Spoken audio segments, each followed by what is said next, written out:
Les saludo nuevamente. Vamos a concluir con este tercer video la clase de estado de resultados. Anteriormente ya habíamos visto los conceptos que integran un estado de resultados. Ahora vamos a ver la estructura de un estado de resultados. Entonces, vamos a verlo muy simple. Para este caso, yo lo estructuré en tres partes. Quizá van a encontrar literaturas financieras donde sea mayor la estructura o tenga mayores componentes de estructura de un estado de resultados. Ahorita, para efectos de la clase para alumnos no financieros, pues vamos a dejarlo en tres partes solamente. La primera es que todos los estados de resultados deben de identificar una fecha, un periodo. Entonces, este estado de resultados es al 31 de diciembre de 2018, pero también en este caso ponen 2017. No es obligatorio en unos casos, pero se sugiere que se incorpore los datos del ejercicio anterior para efecto de comparar cómo te fue el año anterior a este, para identificar si tuviste una mayor utilidad al ejercicio actual. ¿Sale? Por eso es importante ponerlo. Ahora bien, los ejercicios, a diferencia del lenguaje que utilizamos por años, en materia financiera, fiscal, no se manejan los años, sino se maneja como ejercicios fiscales. Aquí tenemos el ejercicio fiscal 2018 y aquí tenemos el ejercicio fiscal 2017. Nos ayuda a comparar cómo nos fue. Por ejemplo, en el caso ahora de la pandemia, que empezó en el 2020, las cantidades o la información va a variar muchísimo porque fue algo atípico, algo que no habíamos vivido a nivel mundial, una pandemia de este tamaño, pues naturalmente que modificó las ventas. Incluso puede ser que hayamos disminuido económicamente en lugar de tener un crecimiento. Entonces, esa es una parte. La otra es que debemos identificar claramente los segmentos o rubros de los diferentes conceptos, tanto de ingresos como de gastos y sus componentes. Como aquí lo señalo, en subrayado, total de ingresos, costo de ventas, total de gastos y la utilidad, y diferentes conceptos que al final nos dan utilidad neta consolidada. Esto es. Y la tercera parte es la estructura de los estados de resultados, es decir, el formato en el que se presentan. Ya habíamos visto que hay diferentes tipos de empresas y puede haber diferentes tipos de formatos. Regularmente se indica un formato con el logotipo que viene siendo la hoja membretada, es el logotipo, acá es Walmart de México, viene acompañado del nombre completo, el domicilio en algunos casos, también puede venir, además de esta información que se presenta, viene la firma de quién lo hizo, quién lo elaboró, quién lo revisó, etcétera. Regularmente las empresas optaron por la mayoría de hacerlos en forma de lista los conceptos y utilizar una o dos columnas. Como les había dicho, los estados de resultados solamente son sumas y restas, por lo tanto es algo muy simple y se pone en forma de lista. Y eso es lo que se tiene que considerar para la estructura del estado financiero. Vamos a interpretar un estado de resultados para que vean que es muy sencillo, es muy fácil. Vamos a utilizar el de servicios. Vamos a pensar que es un servicio de contabilidad. Presto mis servicios de asesoría. Al 31 de diciembre de 2007 tengo el concepto de ingresos. Voy a utilizar cuatro columnas. Dos para los conceptos y otras dos para los importes. En la primera columna utilizo los conceptos generales, ingresos. En la segunda columna utilizo los conceptos específicos. En este caso, ingresos por servicios contables de asesoría y al año obtuve 260,000 pesos.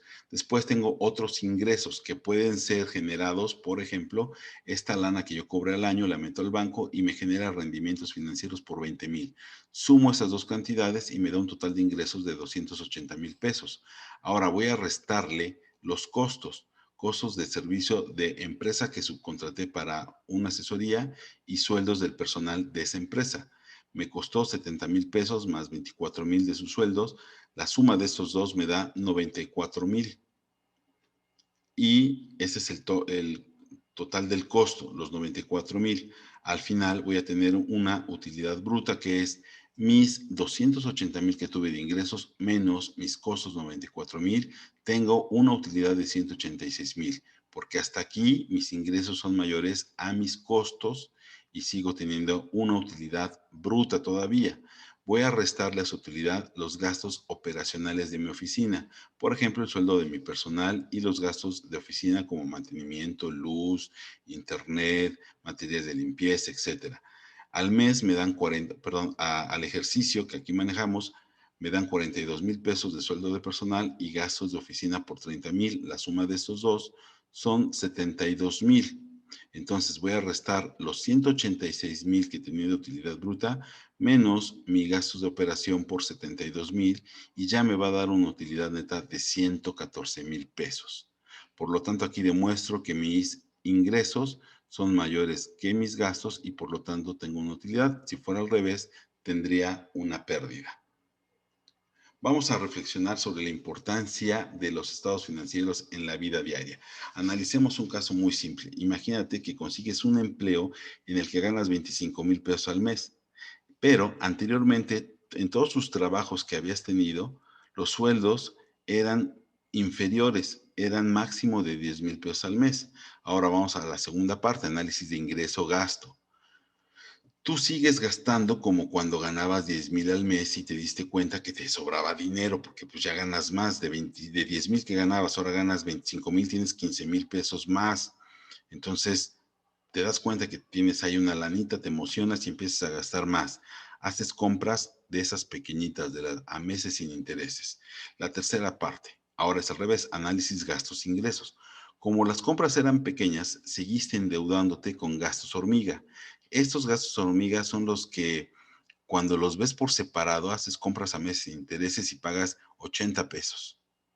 Compraste una pantalla o compras algo y resulta que son 120 pesos al mes y dices, ah, está baratito.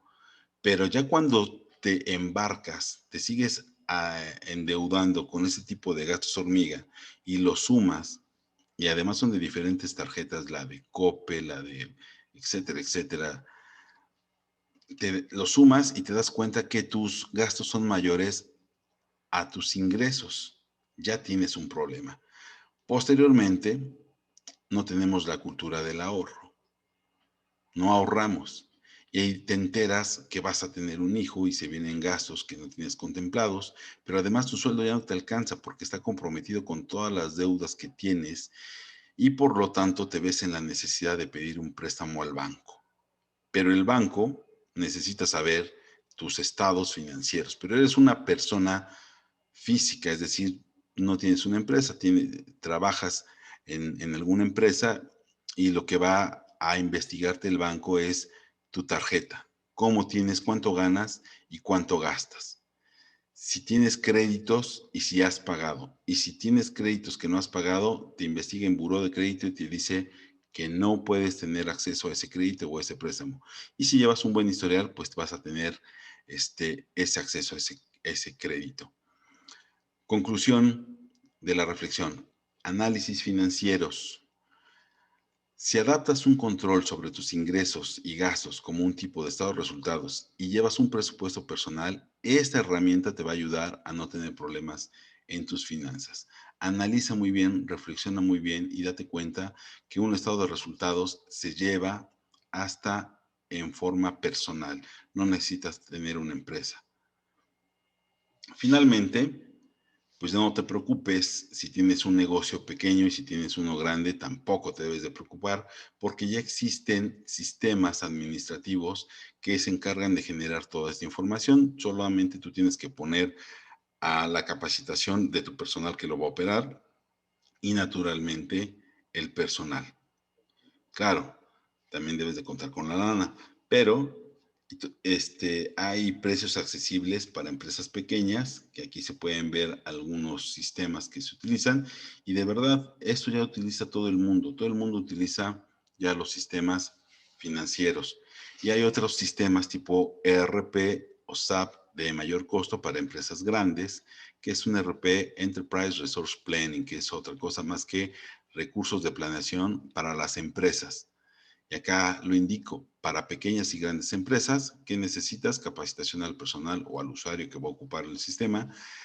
Ventajas es que su actualización de este software es constante y ya todos los sistemas, tanto para pequeñas como grandes empresas, están vinculadas a las disposiciones del SAT o, mejor dicho, a las disposiciones de la autoridad hacendaria. Pues bien, bueno, para concluir, todos estos sistemas te brindan muchísima, bastante información, ventas, gastos y un sinfín de reportes que puedes adaptarlos.